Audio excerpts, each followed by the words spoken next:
அப்ப ஞாபகம் இருக்கணும். அப்பதான் நாம தேவனுக்குள்ள அந்த வார்த்தைகளை சொல்லி, ஆண்டவரே நீங்க அந்த வார்த்தைகளை சொல்லுங்க ஆண்டவரே, அந்த வார்த்தையை கேட்டு நான் அப்படிதான் நடக்கிறான் ஆண்டவரே. அவருக்கு தெரியும். ஆனாலும் நம்மளுடைய அங்கலாய்ப்பு என்ன சொல்றான், ஆண்டவர்கிட்ட சொல்றான், நேற்று கூட நான் வந்தம்மா, வந்து வெளியே நின்று இருந்தேன், குரல் குத்து பார்த்தேன், யாருமே கேட்டு திறக்கல. கேட்டு இருக்கோம், ஏன் திறக்கலன்றது காரணம் இருக்கும். ஏதோ ஆண்டவர் உங்க குரலை கேட்டு இருப்பார்.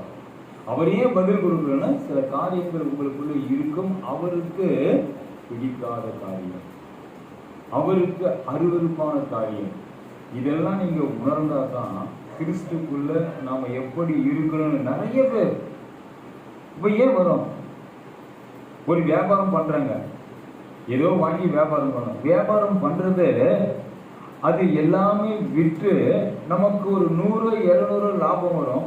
அந்த லாபம் நாம் உழைத்ததுக்கு சரியா? நிறைய பேர் இப்படி கணக்கு போடுறது, நாம உழைத்ததுக்கு இது சரியா? அப்ப இந்த வியாபாரம் நமக்கு கட்டுப்படி ஆகாது. அப்ப வேற என்ன செய்யலாம்? செய்பவர்களை பார்த்து அதை கவனித்து இதனால நமக்கு நன்மை கிடைக்கும். இப்படித்தான் நம்ம யோசனை பண்ணி செய்யணும். நானும் அப்படிதான் செய்யணும். ஆண்டவர் நிமித்தமா ரெஸ்ட்னு உட்கார்றது கிடையாது, பலம் ஆண்டவர் கொடுக்கிறார். சாப்பிடுறது கிடையாது, பலன் ஆண்டவர் கொடுக்கிறார். தாகம், ஆண்டவரே இதை செய்யும்படியாக யோசித்து பாருங்க. இங்கிருந்து அங்க போய் மெசேஜ் கொடுக்கணும். மெசேஜ் கொடுத்துட்டு அவங்க ஓகேன்னு சொல்ற வரைக்கும் அங்க வெயிட் பண்ணிருக்கணும். அது எத்தனை கிலோமீட்டரு? ஒரு 7 கிலோமீட்டர். அங்கிருந்து மறுபடியும் வண்டியை புக் பண்ணணும். அவன் புக் பண்ணா அதிகமாக கேட்கறான், இந்த வண்டி வேணாம், வேற வண்டி, வருமானம் சுற்றி பார்க்கணும். இது முடிஞ்சு போச்சு. இதற்கிடையில போன் வரும், சார் எங்க இருக்கீங்க, இங்க உடனே வாங்க, வெளியே இருக்கேங்க, வராங்க அப்படின்னு. நான் வர்றதுக்குள்ள அவர் ஒரு வேலையை செஞ்சிடுறாரு. நான் வந்து பார்த்தா அந்த வேலை முடிஞ்சிருக்கு. ஏங்க அப்படி பண்ணீங்க, எதுக்கு சொன்னேன்? அவருக்கு நான் விளக்கம் கொடுக்குறேன். வேலை செய்யறாங்களே அவங்களுக்கு நான் விளக்கம் கொடுக்குறேன்.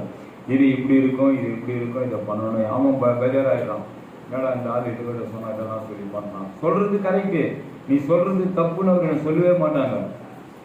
அதெல்லாம் புரிஞ்சுக்கிட்டு என்ன பண்றாங்க, ஒன்றும் புரியல அவங்களுக்கு. இவங்கிட்ட வந்து ரொம்ப ஜாக்கிரதையா செய்யணும் பொழுது வேலை செய், பணம் வாங்குறல செய்.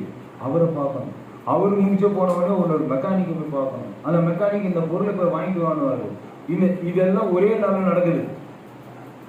அதை போய் வாங்கிட்டு வரணும். அங்க இல்லை, எங்க போனா இங்க இல்லை, எங்க போனா இங்க இல்லை, எங்கேயுமே இல்லையா, எங்க போய் கேட்கறாங்க, இங்கேயே இருக்கு. அப்ப இதை வாங்கிட்டு போய் அவர்கிட்ட கொடுக்கணும். நீங்க அப்புறமா நான் சொல்றேன், அவர் பண்ணுவார் வரவே இல்லை. அவரு சொல்ற நீங்க எதுவும் வந்து சரியில்லைன்றாரு. மறுபடியும் அங்க இது ஒரே ஆலோசிச்சுட்டு அதே மன கஷ்டம்.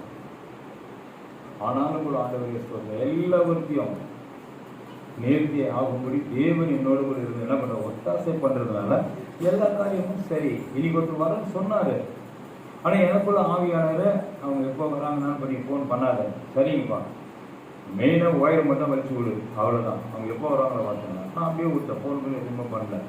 தம்பி வந்தான், இப்போ செய்தான் போறான்னு சொல்லி வந்தா, இல்லை சார் நான் வீட்டில் கொஞ்சம் வேலை இருக்குது. ரைட் ஓகே போ, நாளைக்கு வரேன்னு இருப்பேன். ரைட் ஓகே வாங்க. ஃப்ரீ ஆகி போயிடுச்சு. ஐயோ என் வரல, என்ன பண்ணீங்க? என்னால் பண்ண முடியும். ஆண்டவர் என்ன சொல்றாரோ அது.